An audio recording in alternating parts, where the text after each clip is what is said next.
Hello friends, my name is Samir Patel. I am working as an assistant professor in Swaminarayan College of Engineering and Technology degree, which is affiliated with GT. Today my topic is a slab. This topic contains introduction of slab, types of slab, and what is design procedure of slab.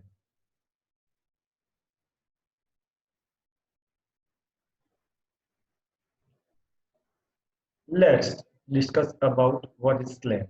Slab is a plate element which having small thickness width compared to other through cross-sectional dimension such as length and width. Slab may be used as a floor slab, roof slab, and deck slab in a bridges.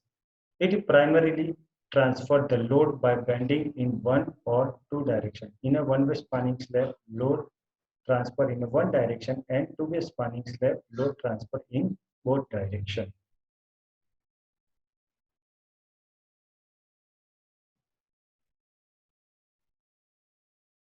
Let's discuss about the types of slab. A classification of slab based on a shape and support condition. Based on a shape, the slab may be classified in rectangular slab, square slab, and circular slab.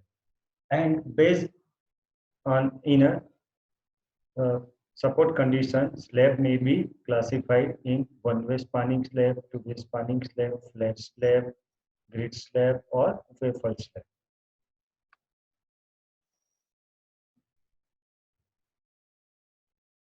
Let's discuss about one-way spanning slab. What is one-way spanning slab? When the slab is raised on a two support or two side, it's called always one-way spanning slab.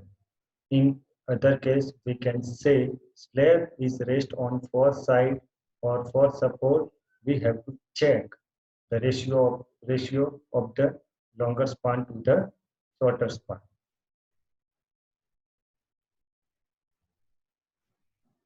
Ly here Ly is a longer span and Lx is a shorter span. If Ly upon Lx greater than is equal to 2, it's called one-way spanning slab.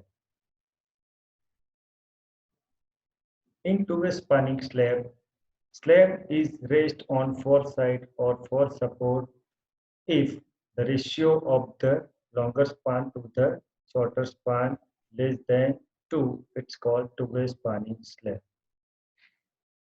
So Ly upon Lx less than 2, it's called two-way spanning slab. Let's discuss about the difference between one-way spanning slab and two-way spanning slab. If Ly upon Lx greater than is equal to 2, it's called one-way spanning slab. And if Ly upon Lx less than 2, it's called two-way spanning slab.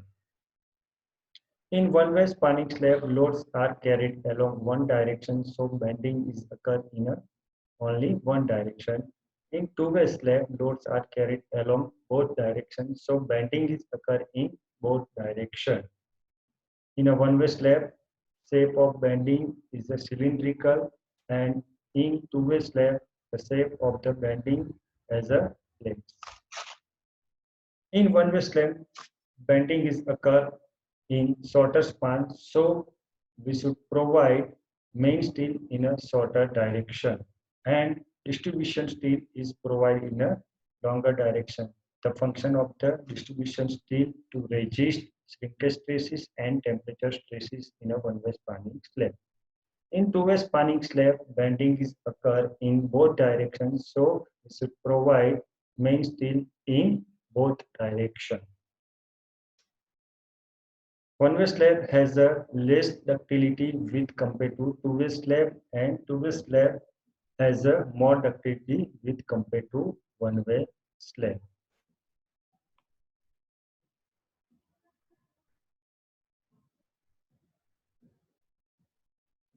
Okay, now let's discuss about the flat slab. Flat slab, which is a RCC member which rests directly on the column, it's called flat slab. In a flat slab, beam is not provided, but beam is provided only periphery of the slab. Flat slab, which is provided in theater, factories, mills, shopping complex, and other buildings. In this picture, you can see a flat slab, which is directly rest on a column with column head.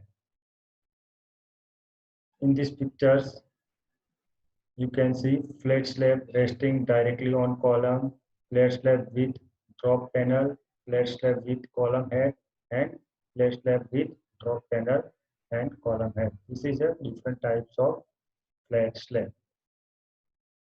Now let's discuss about the what is column head and what is drop panel.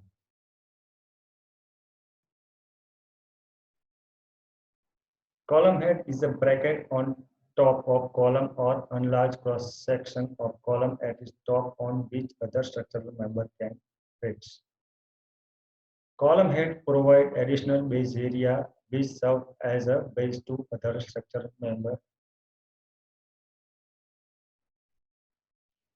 Drop panel is a thickened portion of flat slab around column to resist shear at flat slab and column junction, which is the part of slab, but it doesn't support any other structural member. The main difference between column head and drop panel is column head act as a base of other structural member and drop panel is a part of flat slab but doesn't act as a base of other structural member.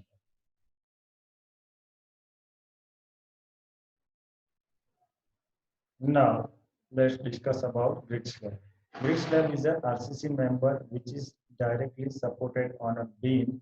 In grid slab, column is not provided, but column is provided only periphery of slab.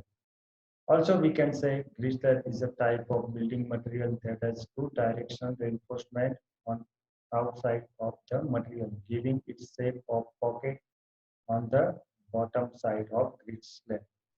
It's called wafer. Grid slab, which is used in airport, parking garage, commercial and industrial building and other structures requiring extra stability. Grid slab has a top surface is a flat surface or a horizontal, but the underside of grid slab has a shape of wafer or pocket.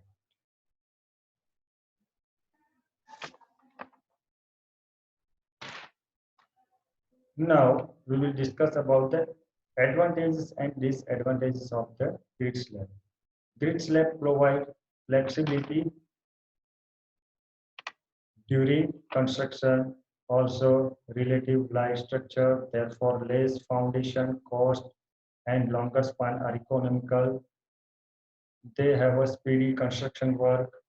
Grid slab provide excellent vibration control, durable finishes, and also provide fire resistance. Grid slab holds a greater amount of load with compared with conventional concrete slab. Let's discuss about some disadvantages of grid slab.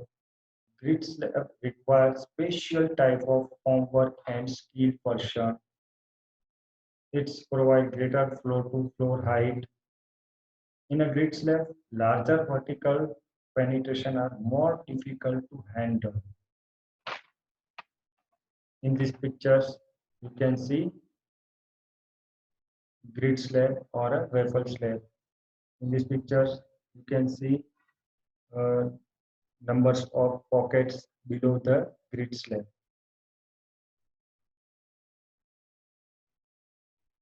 Also in these pictures, you can see decorative grid slab in historical structure.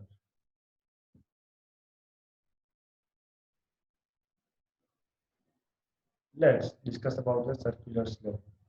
Generally, circular slab is used to design of circular water tank container with flat bottom and rough foundation. Circular slab may be provided in a overhead water tank and underground water tank. Circular slab in a structure are provided as per architectural view or structural need. They may be floor or roof of building, water tank, silos, bunker. In this picture, you can see erection and placing of the reinforcement. Also, you can see formwork or circular slab.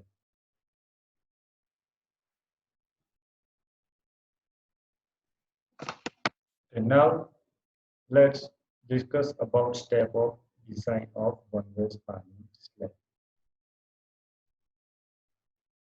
We know about the one-way spanning slab if ratio of the longer span to the shorter span greater than is equal to 2, it's called a one-way spanning slab. Then after calculate effective depth for slab. Then after effective span of slab, effective span has two conditions: center to center distance of a support, then clear span plus effective depth. Then after calculation of load, load may include dead load and live load. From load, we can find moment. Then after moment is multiplied by partially factor of safety, we can get factor moment. Then check flexural for bending. In flexural, we have to check effective depth. Then after find out main steel, distribution steel, and throw reinforcement detailing. In design of one-way spanning slab, we have to check cracking, deflection, shear, and development length. Now, my lecture is completed. Thank you.